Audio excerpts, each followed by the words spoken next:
আসসালামু আলাইকুম গাইজ। আজকে ঈদের তৃতীয় দিন। তো সকালে বৃষ্টি হয়েছিল, তারপরও একটু বৃষ্টিতে ভিজে চলে গিয়েছিলাম পূর্বাচল, সেই 300 ফিট এক্সপ্রেস হাইওয়ে রোডের পাশে। তো পূর্বাঞ্চল যাওয়ার পরে বৃষ্টি ছিল, তাই কিছুক্ষণ এলাকার ভিতর দিয়ে, মানে সেক্টর, পূর্বাঞ্চলে যে সেক্টর আছে ওই সেক্টরের ভিতর দিয়ে ঘোরাঘুরি করলাম। তারপরে চলে গেলাম এক্সপ্রেস ওয়েতে। এক্সপ্রেস ওয়েতে গিয়ে আজকে আলহামদুলিল্লাহ ফার্স্ট টাইম আমার গাড়ির স্পিড ছিল 120। আপনারা দেখতে পাচ্ছেন আমার পিছনে পিলিয়ন ছিল, মানে পিছনে আমি একজনকে বসিয়েও গাড়ির স্পিড 125 তুলতে পেরেছি। আমার গাড়ি সাধারণত 125 সিসি, তারপরও আমি 120 স্পিড তুলতে পেরেছি অ্যান্ড পিলিয়ন নিয়ে। তো 125 সিসির বাইকে 120 স্পিড তোলাটা অনেক কিছু।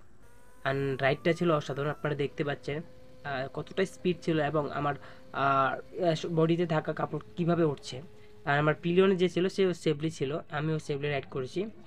আলহামদুলিল্লাহ সব মিলিয়ে ভালো ছিল আর উপভোগ করেছি। অ্যান্ড আজকে যারা যারা 300 ফিটে গেছেন, কার বাইকের কতটা স্পিড ছিল, আশা করি কমেন্ট করে আমাকে জানাবেন। ধন্যবাদ সবাইকে।